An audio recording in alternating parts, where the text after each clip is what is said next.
Doctor Rishikesh Meena लिखते हैं, आरक्षण की वजह से ही देश बर्बाद हुआ है।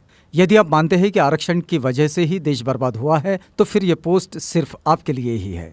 जरूर पढ़े। लश्कर भी तुम्हारा है, सरदार भी तुम्हारा है। तुम झूठ को सच लिख दो, अखबार भी तुम्हारा है। तुम जो कहो वो सच, हम जो कहें वो झूठ। मुल्क में नफरत का ऐसा तूफान मचा डाला है। कुछ बुद्धिमान बोलते हैं कि आरक्षण ने देश को बर्बाद कर दिया है। अब आप बताइए कि देश आज़ाद होने के बाद 14 व्यक्ति देश के राष्ट्रपति बने, उनमें से कितने आरक्षण वाले बने? 15 प्रधानमंत्री बने, उनमें से कितने आरक्षण वाले बने?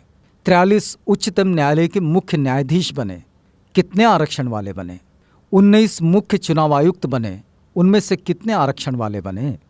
देश के जो बड़े घोटाले हुए उनमें कितने दलित घोटालेबाज हैं? बताएं जरा।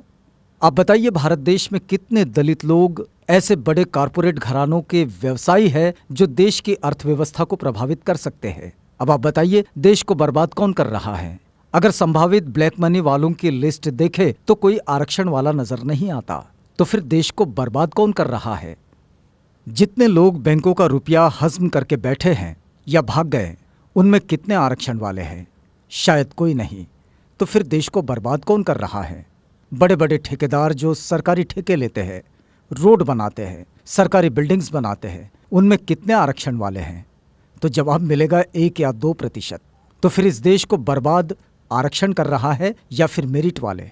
जब ब्लैक मनी लिस्ट में एक भी नाम रिजर्व कैटेगरी के लोगों का नहीं है, सारे नाम जनरल के हैं, फिर भी कुछ बेवकूफ़ कहते हैं कि देश को रिजर्वेशन वाले बर्बाद कर रहे हैं।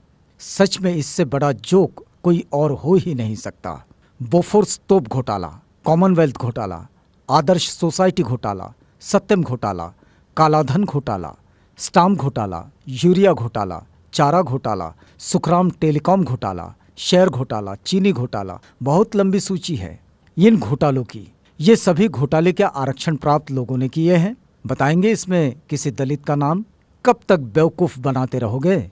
और हाँ, फिर भी हम लोग अपने हुनर और काबिलियत से थोड़ा सा आरक्षण का सहारा पाकर क्या कामयाब होने लगे? आपके पेट में मरोड़े उठने लगे? जिनको अपनी थोथी मेरिट पे घमंड है और आरक्षण से परेशानी है, वो अपने बच्चों को 5 साल वहां पढ़ाए जहां गरीब बच्चे अभाव में रहकर पढ़ते हैं। फिर देखना सारी मेरिट हवा न हो जाए तो कहना।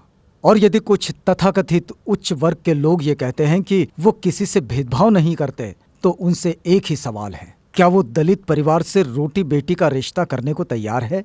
जातियां खत्म करने को तैयार है? अगर नहीं तो फिर मान लीजिए अभी आरक्षण खत्म नहीं होना चाहिए। निवेदन एवं आग्रह।